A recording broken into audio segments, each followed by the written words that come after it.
सर्वमङ्गलमाङ्गल्ये शिवे सर्वार्थसाधिके शरण्ये त्र्यम्बके देवी नारायणी नमोऽस्तुते। ॐ ह्रीं दुं दुर्गाये नमः। ಓಂ ಶ್ರೀ ಗುರುಭ್ಯೋ ನಮಃ. ನಮ್ಮ ಯೂಟ್ಯೂಬ್ ವಾಹಿನಿಯ ಸಮಸ್ತ ವೀಕ್ಷಕರಿಗೆ ನಿಮ್ಮ ನೇತ್ರಾವತಿ ಮಾಡುವ ನಮಸ್ಕಾರಗಳು. ವೀಕ್ಷಕರಿಗೆ ಯುಗಾದಿ ಹಬ್ಬದ ಶುಭಾಶಯಗಳು.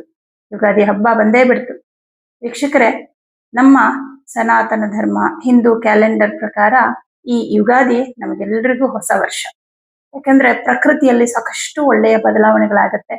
ಹಾಗೆ ಈ 2026ರ ಯುಗಾದಿ ನಿಮ್ಮ ಜೀವನದಲ್ಲೂ ಕೂಡ ಒಳ್ಳೆಯ ಬದಲಾವಣೆಗಳನ್ನ ತರಲಿ ಅಂತೇಳಿ ಜಗನ್ಮಾತೆಯಲ್ಲಿ ಬೇಡ್ಕೊಳ್ತಾ ಈ 2026ರ ಯುಗಾದಿ ಫಲ ಹೇಗಿದೆ ಅನ್ನೋದನ್ನ ಹೇಳ್ತಾ ಹೋಗ್ತೀನಿ. ಅದಕ್ಕೂ ಮುಂಚೆ ಈ ಯುಗಾದಿ ಫಲ, ವರ್ಷ ಫಲ ಇದನ್ನೆಲ್ಲ ಯಾವುದರ ಆಧಾರದ ಮೇಲೆ, ಯಾವ ಗ್ರಹಗಳ ಆಧಾರದ ಮೇಲೆ ನಿರ್ಧಾರ ಮಾಡ್ಬೇಕಾಗತ್ತೆ ಅನ್ನೋದನ್ನ ಮೊದಲು ತಿಳಿಸ್ತೀನಿ. ನೋಡಿ, ಇವಾಗ ರವಿ ಆಗಿರಬಹುದು, ಶುಕ್ರ ಆಗಿರಬಹುದು, ಬುಧ ಆಗಿರಬಹುದು, ಕೆಲವು ತಿಂಗಳುಗಳ ಅಂದ್ರೆ ಕೆಲವು ದಿನಗಳು, ಕೆಲವು ತಿಂಗಳು ಈ ರೀತಿ ಇರ್ತಾರೆ ಒಂದು ರಾಶಿಯಲ್ಲಿ. ಆದ್ರೆ ಒಂದು ರಾಶಿಯಲ್ಲಿ ದೀರ್ಘಾವಧಿಯವರೆಗೆ ಇರುವಂತಹ ಗ್ರಹಗಳು ಅಂದ್ರೆ ರಾಹು, ಕೇತು ಮತ್ತು ಗುರು, ಶನಿ, ಈ 4 ಗ್ರಹಗಳ ಆಧಾರದ ಮೇಲೆ ವರ್ಷ ಫಲವಾಗಲಿ ಯುಗಾದಿ ಫಲವನ್ನಾಗಲಿ ನಿರ್ಧಾರ ಮಾಡ್ಬೇಕಾಗತ್ತೆ. ಈ ನಿಟ್ಟಿನಲ್ಲಿ ಈ ಯುಗಾದಿಯ ನಂತರ ಬದಲಾಗ್ತಾ ಇರುವಂತಹ ಗ್ರಹ ಅಂದ್ರೆ ತನ್ನ ಮನೆಯನ್ನ ಬದಲಾಯಿಸಿಕೊಂಡು ಮುಂದಿನ ಮನೆಗೆ ಹೋಗ್ತಾ ಇರುವಂತಹ ಮೊದಲ ಗ್ರಹ ಬಂದು ಗುರು ಗ್ರಹ ಆಗ್ತಾನೆ. ಆದ್ರೆ ಶನಿ ಗ್ರಹ ಈ ಯುಗಾದಿಯಿಂದ 2027ರ ಯುಗಾದಿಯವರೆಗೂ ಮೀನರಾಶಿಯಲ್ಲೇ ಇರ್ತಾರೆ. ಆದ್ರೆ ರಾಹು ಗ್ರಹ ಡಿಸೆಂಬರ್ ಹೊತ್ತಿಗೆ ಕುಂಭರಾಶಿ ಬಿಟ್ಟು ಮಕರ ರಾಶಿಗೆ ಹೋಗ್ತಾರೆ. ಈ ವಿಚಾರದಲ್ಲಿ ಯಾವ ಯಾವ ಗ್ರಹಗಳು ಯಾವ ರೀತಿಯ ಫಲವನ್ನ ಕೊಡ್ತಾರೆ, ಯಾವ ಯಾವ ರಾಶಿಗೆ ಹೇಗೆ ಫಲವನ್ನ ಕೊಡ್ತಾರೆ ಅನ್ನೋದನ್ನ ನೋಡೋಣ. ಜೊತೆಗೆ ಅಶುಭ ಫಲವನ್ನ ಪಡೆಯುವಂತಹ ರಾಶಿಯವರಿಗೆ ಒಂದಷ್ಟು ಪರಿಹಾರಗಳನ್ನು ಕೂಡ ಹೇಳ್ತೀನಿ. ಪರಿಹಾರಗಳು ನಮ್ಮ ಕಷ್ಟ ಕಾರ್ಪಣ್ಯಗಳನ್ನ ಕಡಿಮೆ ಮಾಡುತ್ತೆ. ಎಷ್ಟು ಪ್ರಮಾಣದಲ್ಲಿ ಕಡಿಮೆ ಮಾಡುತ್ತೆ ಅಂತ ಹೇಳಲಿಕ್ಕೆ ಬರೋದಿಲ್ಲ. ಯಾರು ಎಷ್ಟು ಭಕ್ತಿಯಿಂದ ನಿಷ್ಠೆಯಿಂದ ಪರಿಹಾರಗಳನ್ನ ಮಾಡ್ತಾ ಹೋಗ್ತಾರೋ ಅವರಿಗೆ ಅಷ್ಟು ಸಮಸ್ಯೆಗಳು ಪರಿಹಾರ ಆಗತ್ತೆ. ಅಂದ್ರೆ ಕಂಪ್ಲೀಟ್ ಅವರ ಸಮಸ್ಯೆಗಳನ್ನ ನಿವಾರಣೆ ಮಾಡ್ಕೊಳ್ಳೋದಕ್ಕೆ ಅನುಕೂಲ ಆಗತ್ತೆ ಅಂತ ಹೇಳ್ಬೋದು. ಬನ್ನಿ, ಹಾಗಿದ್ರೆ ದ್ವಾದಶ ರಾಶಿಗಳಿಗೆ ಈ 2026ರ ಯುಗಾದಿ ಫಲ ಹೇಗಿದೆ ಅಂತ ನೋಡೋಣ. ಮತ್ತೊಮ್ಮೆ ಎಲ್ಲರಿಗೂ ಯುಗಾದಿ ಹಬ್ಬದ ಶುಭಾಶಯಗಳು. ಮಿಥುನ ರಾಶಿ. ಮಿಥುನ ರಾಶಿಯವರಿಗೆ 2026ರ ಯುಗಾದಿ ಫಲ ಹೇಗಿದೆ ಅಂತ ನೋಡೋಣ. ಈ ಯುಗಾದಿಯ ನಂತರ ಬಹುಮುಖ್ಯ ಬದಲಾವಣೆ ಏನಂದ್ರೆ ಜೂನ್ 21ನೇ ತಾರೀಕಿಗೆ ಗುರುಗ್ರಹ ಕರ್ಕಾಟಕ ರಾಶಿಗೆ ಪ್ರವೇಶವನ್ನ ಮಾಡ್ತಾ ಇದ್ದಾನೆ. ಸದ್ಯಕ್ಕೆ ನಿಮ್ಮ ರಾಶಿಯಲ್ಲೇ ಗುರು ಇದ್ದಾನೆ. ನಿಮ್ಮ ರಾಶಿಯಲ್ಲಿ ಗುರು ಇದ್ದಾಗ ಎಷ್ಟು ಶುಭ ಫಲ ಕೊಟ್ಟನೋ ಅದಕ್ಕಿಂತ 10 ಪಟ್ಟು ನಿಮ್ಗೆ ಈ 2ನೇ ಮನೆಗೆ ಗುರು ಪ್ರವೇಶ ಆಗ್ತಿದ್ದಂಗೆ ಶುಭ ಫಲ ಕೊಡ್ತಾನೆ. ಯಾಕಂದ್ರೆ 2ನೇ ಮನೆಗೆ ಹೋಗ್ತಿದ್ದಂಗೆ ಮನೆಯಲ್ಲಿ ಶುಭ ಕಾರ್ಯಗಳಾಗೋದಕ್ಕೆ ಶುರುವಾಗುತ್ತೆ. ಹಾಗಾಗಿ ಜೂನ್ 21ರ ನಂತರ ನಿಮಗೆ ಗುರುಬಲ ತುಂಬಾ ಸ್ಟ್ರಾಂಗ್ ಆಗುತ್ತೆ. ನಿಮ್ಮ ಮನೆಯಲ್ಲಿ ಶುಭ ಕಾರ್ಯಗಳು, ಮದುವೆ ಆಗ್ತಾ ಇಲ್ಲ, ವಿವಾಹ ಆಗ್ತಾ ಇಲ್ಲ ಅನ್ನೋರಿಗೆ ವಿವಾಹ ಭಾಗ್ಯ ಕೂಡಿ ಬರಲಿದೆ. ಕುಟುಂಬದಲ್ಲಿ ದೈವಿಕ ಕಾರ್ಯಗಳು, ಶುಭ ಕಾರ್ಯಗಳು ಆಗುವಂಥದ್ದು. ಎಲ್ಲದಕ್ಕಿಂತ ಹೆಚ್ಚಾಗಿ 2ನೇ ಮನೆ ಅನ್ನೋದು ಧನ ಸ್ಥಾನವಾಗಿರುತ್ತೆ. ಹಾಗಾಗಿ ಹಣಕಾಸಿನ ವಿಷಯದಲ್ಲಿ ಅದ್ಭುತವಾದಂತಹ ಯಶಸ್ಸು. ಭಾಗ್ಯಾಧಿಪತಿ ಉಚ್ಚಕ್ಷೇತ್ರ, ದಶಮಾಧಿಪತಿ ಉಚ್ಚಕ್ಷೇತ್ರದಲ್ಲಿರೋದ್ರಿಂದ ನಿಮ್ಮ ಉದ್ಯೋಗದಲ್ಲಿ ಉತ್ತಮ ಬದಲಾವಣೆಗಳಾಗತ್ತೆ. ಜೂನ್ 21ಕ್ಕೆ ಗುರು ಕರ್ಕಾಟಕ ರಾಶಿಗೆ ಪ್ರವೇಶ ಮಾಡಿದ್ಮೇಲೆ ಏನು ಮುಖ್ಯವಾದ ಬದಲಾವಣೆಗಳಾಗತ್ತೆ ಅಂದ್ರೆ ಜೂನ್ 21ರ ನಂತರ ಅಂದ್ರೆ ಜುಲೈ ತಿಂಗಳಿಂದ ಅನ್ಕೊಳ್ಳಿ. ಏನ್ ಬದಲಾವಣೆಗಳಾಗತ್ತೆ? ಮುಖ್ಯವಾಗಿ ನಿಮಗೆ ಉದ್ಯೋಗದಲ್ಲಿ ಪ್ರಮೋಷನ್ ಆಗುವ ಸಾಧ್ಯತೆಗಳಿದೆ. ಇನ್ಕ್ರಿಮೆಂಟ್ ಆಗುವಂಥದ್ದು, ಪ್ರಮೋಷನ್ ಆಗುವಂಥದ್ದಾಗತ್ತೆ. ಹಾಗೆ ಸ್ವಂತ ಉದ್ಯೋಗವನ್ನ ಮಾಡ್ತಾ ಇರೋರಿಗೆ ಆದಾಯ ಜಾಸ್ತಿ ಆಗತ್ತೆ, ಲಾಭ ಜಾಸ್ತಿ ಆಗತ್ತೆ. ನಿಮ್ಮ ಬಿಸ್ನೆಸ್ ನ ಇನ್ನಷ್ಟು ಡೆವಲಪ್ ಮಾಡ್ಕೊಳ್ಳುವಂಥದ್ದು, ದೊಡ್ಡ ಮಟ್ಟಕ್ಕೆ ಮಾಡ್ಕೊಳ್ಳುವಂಥದ್ದು. ದೊಡ್ಡ ಮಟ್ಟದಲ್ಲಿ ಬಿಸ್ನೆಸ್ ಮಾಡ್ಕೊಂಡಾಗ ಇನ್ನೂ ದೊಡ್ಡ ಮಟ್ಟದ ಒಂದು ಲಾಭವನ್ನ ಕಾಣ್ತೀರಾ. ಮಾತಿನ ಮೂಲಕ ತುಂಬಾ ಎಲ್ಲರನ್ನ ಆಕರ್ಷಿಸುವಂಥದ್ದು. ಅಂದ್ರೆ ಮಾತನಾಡುವುದರಲ್ಲಿ ತುಂಬಾ ತಿಳುವಳಿಕೆ ಬರುತ್ತೆ. ನಿಮ್ಮ ದಿನಚರಿಗಳಲ್ಲಿ ಒಂದಷ್ಟು ಅಭ್ಯಾಸಗಳನ್ನ, ಒಳ್ಳೆಯ ಅಭ್ಯಾಸಗಳನ್ನ ಮಾಡ್ಕೊಳ್ತೀರಾ. ಹಾಗೆ ನಿಮಗೆ ಸಪ್ತಮಾಧಿಪತಿಯಾಗಿ ಗುರು 2ನೇ ಮನೆಯಲ್ಲಿರೋದ್ರಿಂದ ವಿವಾಹ ಭಾಗ್ಯ ಕೂಡಿ ಬರಲಿದೆ. ಅಂದ್ರೆ ಸಪ್ತಮಾಧಿಪತಿ ಉಚ್ಚ ಕ್ಷೇತ್ರಕ್ಕೆ ಬರ್ತಾನೆ. ಹಾಗಾಗಿ ವಿವಾಹ ಆಗ್ತಾ ಇಲ್ಲ ಅನ್ನೋಂಥವ್ರಿಗೆ ಈ 2026ರ ಜೂನ್ ನಂತರ ವಿವಾಹ ಕಾರ್ಯಗಳು ಆಗತ್ತೆ. ಮನೆಯಲ್ಲಿ ತುಂಬಾ ನೆಮ್ಮದಿ, ಸಂತೋಷದ ವಾತಾವರಣವನ್ನ ನೀವು ಕಾಣ್ತೀರಾ. ಹಾಗೆ ಗುರು ನಿಮ್ಗೆ ದಶಮಾಧಿಪತಿ ಆಗಿರೋದ್ರಿಂದ ನಿಮ್ಮ ಬಹುಮುಖ್ಯ ಜವಾಬ್ದಾರಿಗಳು, ಕರ್ತವ್ಯಗಳು ಏನಿರುತ್ತೆ ಎಲ್ಲವನ್ನು ಕೂಡ ನಿಭಾಯಿಸ್ತೀರಾ. ಹೀಗೆ 2ನೇ ಮನೆಗೆ ಬರುವಂತಹ ಗುರುವಿನಿಂದ ತುಂಬಾನೇ ಶುಭ ಫಲಗಳನ್ನ ನೀವು ಕಾಣ್ತೀರಾ ಅಂತ ಹೇಳ್ಬೋದು.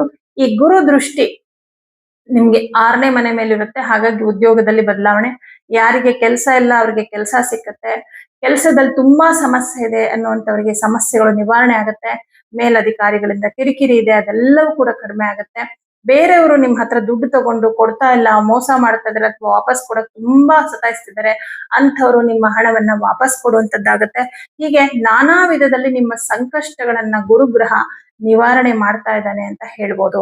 ಹೀಗೆ ಕರ್ಕಾಟಕ ರಾಶಿಗೆ ಬಂದಂತಹ ಗುರು ಎಷ್ಟು ದಿನಗಳವರೆಗೆ ಇರ್ತಾರೆ ಅಂದ್ರೆ, ನಿಮ್ಗೆ ಕರ್ಕಾಟಕ ರಾಶಿಯಲ್ಲಿ ಒಂದಷ್ಟು ತಿಂಗಳುಗಳು ಅಂದ್ರೆ ಗುರು ಕರ್ಕಾಟಕ ರಾಶಿಗೆ 21ನೇ ತಾರೀಕಿಗೆ, ಜೂನ್ 21ನೇ ತಾರೀಕು ಬಂದು ಅಕ್ಟೋಬರ್ 31ರವರೆಗೂ ಇರ್ತಾನೆ. ಅಕ್ಟೋಬರ್ 31ನೇ ತಾರೀಕಿಗೆ ವಾಪಸ್ಸು ಸಿಂಹ ರಾಶಿಗೆ ಹೋಗ್ತಾನೆ. ಆ ಸಿಂಹ ರಾಶಿಗೆ ಹೋದಾಗ ಅಲ್ಲಿ ಒಂದು 2-3 ತಿಂಗಳು ಇರ್ತಾನೆ. ಅಷ್ಟು ಅವಧಿ ನಿಮ್ಗೆ ಒಳ್ಳೆಯ ಸಮಯ ಅಲ್ಲ.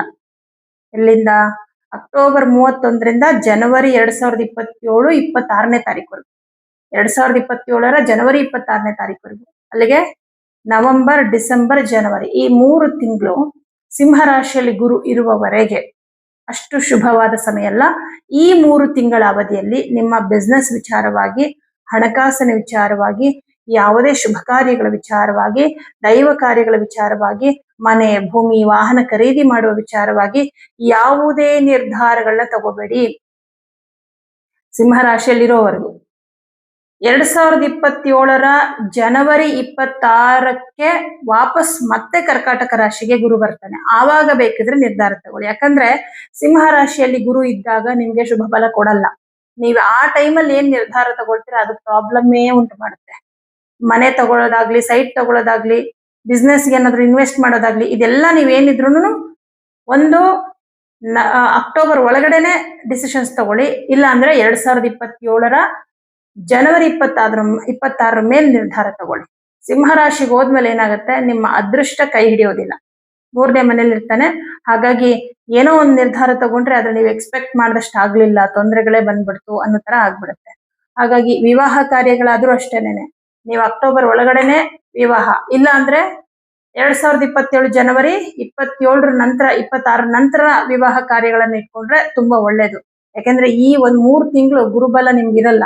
ಆ ಅವಧಿಯಲ್ಲಿ ಮದುವೆ ಕಾರ್ಯಗಳು ಇಟ್ಕೊಂಡ್ರೆ ಏನೋ ವಿಘ್ನಗಳಾಗ್ಬೋದು, ಅಥವಾ ಮದುವೆನಲ್ಲಿ ಏನೋ ಸಮಸ್ಯೆಗಳಾಗ್ಬೋದು, ಏನೋ ಒಂದು ಸಮಸ್ಯೆ ಬರುತ್ತೆ ಗುರುಬಲ ಇಲ್ಲದಿದ್ದಾಗ. ಗುರುವಿನ ಅನುಗ್ರಹ ಬೇಕಲ್ಲ ನಿಮ್ಗೆ. ಯಾವುದೇ ಒಂದು ಕೆಲಸ ಮಾಡ್ಬೇಕಂದ್ರೂ ಗುರು ನಿಮ್ ಜೊತೆಲಿ ಇರ್ಬೇಕು. ಅದಕ್ಕೆ ಯಾವಾಗ್ಲೂ ನಾವ್ ಏನೇ ಪೂಜೆ ಮಾಡ್ಬೇಕಾದ್ರೂ ಗುರು ಧ್ಯಾನ ಮಾಡ್ಲೇಬೇಕು. ಹಾಗಾಗಿ ಈ 3 ತಿಂಗಳು ಮಾತ್ರ ನೀವ್ ಏನು ಡಿಸಿಷನ್ಸ್ ತಗೋಬಿಡಿ, ನೀವಾಯ್ತು ನಿಮ್ ಕೆಲಸ ಆಯ್ತು ಅನ್ಕೊಂಡು ಇದ್ಬಿಡಿ. ಇನ್ ಬೇರೆ ಉಳಿದಿರೋ ಟೈಮ್ ಅಂದ್ರೆ ಈ 3 ತಿಂಗಳ ಮುಂಚೆ ಮತ್ತೆ ಈ 3 ತಿಂಗಳ ನಂತರದ ದಿನಗಳು ಬಹಳ ಶುಭದಾಯಕವಾಗಿರುತ್ತೆ. ಎಲ್ಲಿವರೆಗೂ ಅಂದ್ರೆ 2027ರ ಜೂನ್ 26ರವರೆಗೂ ಗುರುಗ್ರಹ ಕರ್ಕಾಟಕ ರಾಶಿಯಲ್ಲೇ ಸ್ಥಿತನಾಗಿರ್ತಾನೆ. ಈ ಅವಧಿವರೆಗೂ ಪೂರ್ತಿ ನಿಮ್ಗೆ ತುಂಬಾ ಶುಭನೇ. ಅಂದ್ರೆ ಎಲ್ಲಾ ವಿಷಯದಲ್ಲೂ, ಹಣಕಾಸಿನ ವಿಷಯ ಆಗಿರ್ಬೋದು, ಕೆಲಸದ ವಿಷಯ ಆಗಿರ್ಬೋದು, ಮಾತಿನ ವಿಷಯ ಆಗಿರ್ಬೋದು, ಹಾಗೆ ವಿದ್ಯಾರ್ಥಿಗಳಿಗೂ ಕೂಡ ತುಂಬಾ ಒಳ್ಳೆ ಟೈಮ್. ಓದೋದ್ರಲ್ಲಿ ಆಸಕ್ತಿ ಜಾಸ್ತಿ ಆಗುತ್ತೆ. ಬರವಣಿಗೆಯಲ್ಲಿರ್ತಕ್ಕಂಥವರಿಗೆ, ಬರಹಗಾರರಿಗೆ ಬಹಳಷ್ಟು ಅನುಕೂಲಗಳಾಗುತ್ತೆ. ಆಸ್ತಿ ವಿಚಾರದಲ್ಲಿ ಇರ್ತಕ್ಕಂಥ ತೊಂದರೆಗಳು ನಿವಾರಣೆ ಆಗತ್ತೆ ಅಂತಾನು ಹೇಳ್ಬೋದು. ಹಾಗೆ ಗುರುಗ್ರಹ 2ನೇ ಮನೇಲಿ ಕೂತ್ಕೊಂಡು ನಿಮ್ಮ ದಶಮ ಸ್ಥಾನವಾದಂತಹ ಒಂದು ಮೀನರಾಶಿಯನ್ನ ನೋಡೋದ್ರಿಂದ ಉದ್ಯೋಗದಲ್ಲಿ ಸಾಕಷ್ಟು ಬದಲಾವಣೆ. ವಿದೇಶಕ್ಕೆ ಹೋಗ್ಬೇಕು, ವಿದೇಶದಲ್ಲಿ ಉದ್ಯೋಗವನ್ನು ಪಡಿಬೇಕು ಅನ್ಕೊಂಡಿರೋರಿಗೆ ವಿದೇಶಕ್ಕೆ ಹೋಗುವಂತ ಅವಕಾಶ, ಉನ್ನತ ವ್ಯಾಸಂಗವನ್ನ ಮಾಡ್ಬೇಕು ಅನ್ನುವಂಥವ್ರಿಗೆ, ಉನ್ನತ ವ್ಯಾಸಂಗವನ್ನ ಮಾಡುವಂತವ್ರಿಗೆ ಬಹಳಷ್ಟು ಅನುಕೂಲಗಳು ಸಿಗುವಂತದ್ದಾಗತ್ತೆ. ಹಾಗೆ ಎಲ್ಲದಕ್ಕಿಂತ ಹೆಚ್ಚಾಗಿ ಜ್ಞಾನ ನಿಮ್ಮಲ್ಲಿ ಜಾಸ್ತಿ ಆಗುತ್ತೆ. ಹೆಚ್ಚು ಜ್ಞಾನ ಸಂಪಾದನೆ ಮಾಡುವಂಥದ್ದು, ಆಧ್ಯಾತ್ಮದ ವಿಚಾರಗಳನ್ನ ಕಲಿಯುವಂಥದ್ದು, ಇದೆಲ್ಲದರ ಜೊತೆಗೆ ಕುಟುಂಬದಲ್ಲಿ ನೆಮ್ಮದಿ. ಯಾರಿಗೆ ಈಗ ಕುಟುಂಬದಲ್ಲಿ ಒಂದಿಷ್ಟು ಸಮಸ್ಯೆಗಳಾಗ್ತಾ ಇದೆ, ವಯಸ್ಸಾದವರಿದ್ದಾರೆ, ಅವ್ರು ಪದೇ ಪದೇ ಹುಷಾರ್ ತಪ್ತಾ ಇದ್ದಾರೆ, ಅಥವಾ ಮನೆಯಲ್ಲಿ ಕಿರಿಕಿರಿ ಇದೆ, ಜಗಳ ಇದೆ, ಅದೆಲ್ಲ ಕಮ್ಮಿ ಆಗ್ಬಿಡುತ್ತೆ. ಯಾಕಂದ್ರೆ ಗುರು ಬಂದ 2ನೇ ಮನೆಗೆ ಅಂತಂದ್ರೇನೆ ಅಲ್ಲಿ ಎಲ್ಲರ ಮೇಲೂ ಗುರುವಿನ ಪ್ರಭಾವ ಇರುತ್ತೆ. ನಿಮ್ಮದೇ ಕುಟುಂಬ, ಈಗ ನಿಮ್ಮ ರಾಶಿ ಅಂದ್ರೆ ಅಲ್ಲಿಂದ 2ನೇ ಮನೆ ಕುಟುಂಬ, ನಿಮ್ಮ ಕುಟುಂಬದವರ ಮೇಲೆ ಗುರುವಿನ ಪ್ರಭಾವ. ಗುರುವಿನ ಪ್ರಭಾವ ಅಂದ್ರೇನು? ತಿಳುವಳಿಕೆ, ತುಂಬಾ ತಿಳುವಳಿಕೆ ಬರುತ್ತೆ. ನಾವು ಹೇಗ್ ನಡ್ಕೋಬೇಕು, ಹೇಗ್ ಬದುಕಬೇಕು ಅನ್ನೋದ್ರ ಕಡೆ ಗಮನವನ್ನ ಹರಿಸುವಂಥದ್ದು. ಹೀಗೆ ಒಂದಷ್ಟು ರೀತಿಯಲ್ಲಿ ಗುರುಗ್ರಹ ನಿಮ್ಗೆ ಶುಭ ಫಲವನ್ನ ಕೊಡ್ತಾನೆ. ಇನ್ನು ಶನಿ ಗ್ರಹ ಈ 2026 ಪೂರ್ತಿ ದಶಮದಲ್ಲೇ ಇರ್ತಾನೆ. ಆದ್ರೆ ರಾಹು ಕೇತುಗಳು ಬದಲಾಗ್ತಾರೆ. ಯಾವಾಗ? ಡಿಸೆಂಬರ್ 26ನೇ ತಾರೀಕಿಗೆ ರಾಹು ಕುಂಭ ರಾಶಿಯನ್ನು ಬಿಟ್ಟು ಮಕರ ರಾಶಿಗೆ ಪ್ರವೇಶವನ್ನ ಮಾಡ್ತಾನೆ. ಅಲ್ಲಿ ಸ್ವಲ್ಪ ವ್ಯತ್ಯಾಸ ಆಗುತ್ತೆ. ಯಾವುದು ಅಂದ್ರೆ ಜನವರಿ ತಿಂಗಳು ನಿಮ್ಗೆ 2ನೇ ಮನೆಯಲ್ಲಿ ಯಾರೂ ಇರಲ್ಲ. ಯಾಕಂದ್ರೆ ಗುರುನು ಕೂಡ ಹೋಗ್ಬಿಟ್ಟಿರ್ತಾನೆ. ಇಲ್ಲಿಗೆ ಸಿಂಹ ರಾಶಿಗೆ ಹೊಟ್ಟೋಗಿರ್ತಾನೆ. ಆವಾಗ ರಾಹು ದೃಷ್ಟಿ 2ನೇ ಮನೆ ಮೇಲೆ ಬೀಳುತ್ತೆ. ಈ ಜನವರಿ ತಿಂಗಳು 2027ರ ಜನವರಿ ತಿಂಗಳಲ್ಲಿ ಸ್ವಲ್ಪ ಮನೆಯಲ್ಲಿ ಸಣ್ಣ ಪುಟ್ಟ ಅವಘಡಗಳಾಗುವ ಸಾಧ್ಯತೆ ಇದೆ. ಜಗಳ ಆಗ್ಬೋದು, ದೊಡ್ಡ ಮಟ್ಟದಲ್ಲಿ ಸಮಸ್ಯೆ ಆಗ್ಬಹುದು, ಹಣಕಾಸಿನ ವಿಷಯದಲ್ಲಿ ನಷ್ಟ ಆಗ್ಬೋದು. ಆ ಟೈಮಲ್ಲಿ ಯಾರಿಗೂ ದುಡ್ಡು ಕೊಡ್ಬೇಡಿ, ಆ ಟೈಮಲ್ಲಿ ಏನು ಇನ್ವೆಸ್ಟ್ ಮಾಡಬೇಡಿ, ಮೋಸ ಮಾಡ್ಬೋದು ಯಾರಾದ್ರೂ ದುಡ್ಡಿನ ವಿಷಯದಲ್ಲಿ. ಈ ತರದ್ ಏನೋ ಒಂದಾಗುತ್ತೆ. ಭಯದ ವಾತಾವರಣ, ಯಾಕಂದ್ರೆ ಅಷ್ಟಮ ಅಂದ್ರೆ ಒಂದು ಭಯದ ವಾತಾವರಣ ಅಂತಾನೆ ಅನ್ಕೊಳ್ಳಿ. ಈಗ ಸಡನ್ ಆಗಿ ಏನೋ ಆಯ್ತು ಅನ್ನುವಂಥದ್ದು, ಹುಷಾರ್ ತಪ್ಪುವಂಥದ್ದು, ಸಣ್ಣ ಒಂದು ಅನಾರೋಗ್ಯ ಸಮಸ್ಯೆ, ದೊಡ್ಡ ಮಟ್ಟದಲ್ಲಿ ಏನೋ ತೊಂದರೆ ಆಗೋಯ್ತು. ಈ ತರ ಒಂದಿಷ್ಟು ತೊಂದರೆಗಳು ಈ 2027ರ ಜನವರಿ ತಿಂಗಳಲ್ಲಿ ಆಗುತ್ತೆ. ಯಾಕೆ ಪರ್ಟಿಕ್ಯುಲರ್ ಆಗಿ ಅದೇ ಟೈಮ್ ಅಂದ್ರೆ, ಇವಾಗ ಡಿಸೆಂಬರ್ 26ಕ್ಕೆ ಬರುವಂತಹ ರಾಹು ಗ್ರಹ ಮಕರ ರಾಶಿಯಲ್ಲಿ 1.5 ವರ್ಷ ಇರ್ತಾನೆ. ಬಟ್ ಇಲ್ಲಿ ಏನಾಗುತ್ತೆ, 2ನೇ ಮನೇಲಿ ಗುರು ಇದ್ದಾಗ ರಾಹುವಿನ ದೃಷ್ಟಿ ಬಿದ್ರೂ ಗುರು ನಿಮ್ಗೆ ಒಳ್ಳೇದ್ ಮಾಡ್ತಾನೆ ಇರ್ತಾನೆ. ಬಿಕಾಸ್ ಗುರು ಉಚ್ಚ ಕ್ಷೇತ್ರದಲ್ಲಿ ಇರ್ತಾನೆ. ಬಟ್ ಈ ಡಿಸೆಂಬರ್ ಅಲ್ಲಿ ಗುರು ಸಿಂಹ ರಾಶಿಗೆ ಹೋಗಿರ್ತಾನೆ. ಅವಾಗ ಈ 2ನೇ ಮನೆ ಏನಿದೆ ಕರ್ಕಾಟಕ ರಾಶಿ ಖಾಲಿ ಇರುತ್ತೆ. ಆ ಮನೆ ಮೇಲೆ ಗುರು ದೃಷ್ಟಿ ಜೊತೆಗೆ ಆ ಮನೆಗೆ ಕೇತು ಗ್ರಹ ಬಂದಿರ್ತಾನೆ. ಕೇತು ಅಂದ್ರೇನು? ಡಿಟ್ಯಾಚ್ಮೆಂಟ್, ಏನೋ ಒಂದು ನಷ್ಟ ಮಾಡುವಂಥದ್ದು. ಏನೋ ದುಡ್ಡು ನಷ್ಟ ಆಯ್ತು, ಇನ್ಯಾರಿಗೋ ಏನೋ ಸಮಸ್ಯೆ ಆಯ್ತು ಕುಟುಂಬದಲ್ಲಿ. ಈ ಸಮಯದಲ್ಲಿ ಏನ್ ಮಾಡ್ಬೇಕು? ಸಾಧ್ಯವಾದ್ರೆ ದುರ್ಗಾದೇವಿ ಆರಾಧನೆಯನ್ನ ವಿಶೇಷವಾಗಿ ಮಾಡಿ, ಹೋಮಗಳನ್ನ ಮಾಡಿಸಿ ಮನೆಯಲ್ಲಾಗ್ಲಿ ಅಥವಾ ದೇವಸ್ಥಾನದಲ್ಲಾಗ್ಲಿ, ಅಥವಾ ಗಣಪತಿ ಹೋಮವನ್ನ ಮಾಡಿಸುವಂಥದ್ದು, ಅಥವಾ ಗಣಪತಿ ಧ್ಯಾನ, ಗಣಪತಿ ಜಪ, ದುರ್ಗಾ ಅಷ್ಟೋತ್ತರ, ಗಣಪತಿ ಅಷ್ಟೋತ್ತರ, ಇದನ್ನ ರೆಗ್ಯುಲರ್ ಆಗಿ ಹೇಳ್ಕೊಳ್ಳೋದು. ಈಗ್ಲಿಂದಾನೇ ಹೇಳ್ಕೊಂಡ್ರೆ ತುಂಬಾ ಒಳ್ಳೇದು. ದೊಡ್ಡ ಮಟ್ಟದಲ್ಲಿ ಸಮಸ್ಯೆ ಆಗುವುದನ್ನ ಇದು ತಪ್ಪಿಸುತ್ತೆ ಅಷ್ಟೇ. ಕಂಪ್ಲೀಟ್ ಪ್ರಾಬ್ಲಮೇ ಬರ್ದಂಗ್ ಮಾಡುತ್ತೆ ಅಂತ ಹೇಳ್ತಲ್ಲ, ದೊಡ್ಡ ಮಟ್ಟದಲ್ಲಿ ಆಗೋ ಸಮಸ್ಯೆನ ತಪ್ಪಿಸುತ್ತೆ.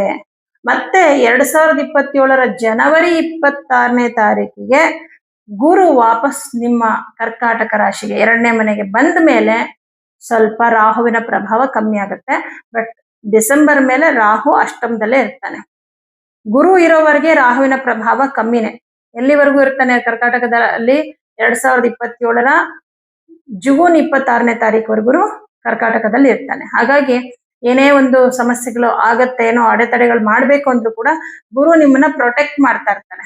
ಬಟ್ ಜನವರಿ ತಿಂಗಳು ಅದೊಂದು ತಿಂಗಳಲ್ಲಿ ಸ್ವಲ್ಪ ಎಚ್ಚರಿಕೆಯಿಂದ ಇರಿ, ಪರಿಹಾರಗಳನ್ನ ಮಾಡ್ಕೊಳ್ಳಿ. ಮತ್ತೆ ರಾಹುಗೆ ನೀವು ಯಾವಾಗ್ಲೂ ಪರಿಹಾರ ಮಾಡ್ಲೇಬೇಕು. ಯಾಕಂದ್ರೆ ಈ ಡಿಸೆಂಬರ್ ನಂತರ ರಾಹು ನಿಮ್ಗೆ ಏನು ಶುಭ ಫಲ ಕೊಡಲ್ಲ. ಈಗ ಪ್ರೆಸೆಂಟ್ ಕೂಡ ಭಾಗ್ಯದಲ್ಲಿ ಕೂತ್ಕೊಂಡು ನಿಮ್ಗೆ ಕೈಗೆ ಬಂದಿದ್ದು ಅದೃಷ್ಟ ಬಾಯಿಗೆ ಬರ್ಲಿಲ್ಲ ಅನ್ನೋ ತರ ಮಾಡ್ತಾ ಇದ್ದಾನೆ. ಅದಕ್ಕೆ ರಾಹುವಿಗೆ ಪರಿಹಾರವನ್ನ ಮಾಡ್ಕೊಳ್ಳಿ. ಇನ್ನು ಶನಿ ಗ್ರಹ ನಿಮ್ಗೆ ಅಷ್ಟಮಾಧಿಪತಿ ಮತ್ತು ಭಾಗ್ಯಾಧಿಪತಿಯಾಗಿ ದಶಮದಲ್ಲಿ ಕೂತ್ಕೊಂಡು ಒಳ್ಳೇದನ್ನೇ ಮಾಡ್ತಾ ಇದ್ದಾನೆ. ಯಾಕಂದ್ರೆ ಶನಿ ಅಂದ್ರೆ ಕರ್ಮ, ನಿಮ್ಮ ಕರ್ಮ ಫಲವನ್ನ ನಿಮ್ಗೆ ಕೊಡ್ತಾನೆ. ದಶಮದಲ್ಲಿ ಅಂದ್ರೆ ನಿಮ್ಮ ಕೆಲಸ, ಉದ್ಯೋಗದಲ್ಲಿ ನೀವು ಎಷ್ಟು ಹಾನೆಸ್ಟ್ ಆಗಿ ಕೆಲಸ ಮಾಡ್ತೀರೋ ಅಷ್ಟು ನಿಮ್ಗೆ ಅಭಿವೃದ್ಧಿಯನ್ನ ಕೊಡ್ತಾ ಇರೋದು. ಹಾಗಾಗಿ 2026ರ ಯುಗಾದಿ ಫಲ ಮಿಥುನ ರಾಶಿಯವರಿಗೆ ಒಂದಷ್ಟು ಶುಭ ಫಲಗಳು ಇದೆ, ಒಂದಷ್ಟು ಅಶುಭ ಫಲಗಳು ಇದೆ. ಅಶುಭ ಫಲವನ್ನ ಕೊಡ್ತಾ ಇರೋದು ರಾಹು ಮತ್ತೆ ಕೇತುಗಳು. ಇದಕ್ಕೆ ಪರಿಹಾರ ಏನ್ ಮಾಡ್ಬೇಕು ಅಂದ್ರೆ, ಪ್ರತಿದಿನ ದುರ್ಗಾ ಅಷ್ಟೋತ್ತರವನ್ನ ಹೇಳ್ಕೊಳ್ಳಿ, ಹಾಗೆ ಗಣಪತಿ ಅಷ್ಟೋತ್ತರವನ್ನ ಹೇಳ್ಕೊಳ್ಳಿ ಪ್ರತಿದಿನ. ಇದು ನಿಮ್ಗೆ ಬಹಳ ಶುಭ ಫಲವನ್ನ ಕೊಡುತ್ತೆ. ಹಾಗೆ 2027ರ ಜನವರಿ ತಿಂಗಳಲ್ಲಿ ಸಾಧ್ಯವಾದ್ರೆ ದೇವಿ ದೇವಸ್ಥಾನಗಳಿಗೆ ಅಥವಾ ಯಾವ್ದಾದ್ರು ಶಕ್ತಿ ಪೀಠಕ್ಕೆ ಹೋಗಿ ಒಂದು ದರ್ಶನವನ್ನ ಮಾಡ್ಕೊಂಡು ಬನ್ನಿ. ಯಾಕಂದ್ರೆ ಅಲ್ಲಿಂದ ಒಂದು ಎನರ್ಜಿ ನಿಮಗೆ ಸಿಕ್ಕುತ್ತೆ. ಯಾವುದಾದ್ರೂ ಶಕ್ತಿ ಪೀಠ, ಮೈಸೂರು ಚಾಮುಂಡೇಶ್ವರಿ ಆಗಿರಬಹುದು, ಅಥವಾ ಕಾಮಾಖ್ಯ ದೇವಿ ದೇವಸ್ಥಾನ ಆಗಿರ್ಬೋದು, ಕಂಚಿಪೀಠ ಆಗಿರ್ಬೋದು, ಈ ತರ ಶಕ್ತಿ ಪೀಠ ಯಾವ್ದಾದ್ರು ಒಂದು ಶಕ್ತಿ ಪೀಠಕ್ಕೆ ಹೋಗಿ ಬನ್ನಿ. ಡಿಸೆಂಬರ್ನಲ್ಲೇ ಹೋಗಿ ಬನ್ನಿ. ಏನಪ್ಪಾ ಅಂತಂದ್ರೆ ನಿಮಗೆ ರಾಹುವಿಂದ ಆಗುವಂತಹ ದೊಡ್ಡ ಪ್ರಮಾಣದ ಸಮಸ್ಯೆಯನ್ನ ನಿವಾರಣೆ ಮಾಡುತ್ತೆ. ಯಾಕಂದ್ರೆ ರಾಹುವಿಗೆ ನಾವು ಅಧಿದೇವತೆ ದುರ್ಗಾದೇವಿ. ದುರ್ಗಾ ಅಂದ್ರೆ ಜಗನ್ಮಾತೆ, ಆದಿಶಕ್ತಿ. ದುರ್ಗಾ, ಲಕ್ಷ್ಮಿ, ಸರಸ್ವತಿ ಎಲ್ಲವೂ ಅವಳೆ. ಶ್ರೀ ಲಲಿತಾ ತ್ರಿಪುರ ಸುಂದರಿ ಕೂಡ ಎಲ್ಲವೂ ಅವಳೆ. ಹಾಗಾಗಿ ಆ ಒಂದು ದುರ್ಗಮವಾದಂತಹ ಒಂದು ಅರಣ್ಯ ಈ ಸಂಸಾರ ಅನ್ನೋದು, ಇದನ್ನ ದಾಟಿಸೋಳೆ ದುರ್ಗಾದೇವಿ. ಹಾಗೆ ತುಂಬಾ ಕಷ್ಟದ ಸಂದರ್ಭಗಳಿಂದ ನಮ್ಮನ್ನು ಪಾರು ಮಾಡೋಳು ದುರ್ಗಾದೇವಿ. ಹಾಗಾಗಿ ಆತರ ಶಕ್ತಿ ಪೀಠಕ್ಕೆ ಹೋಗಿ ಬನ್ನಿ, ಒಳ್ಳೇದಾಗತ್ತೆ. ಎಲ್ಲರಿಗೂ ಶುಭವಾಗಲಿ.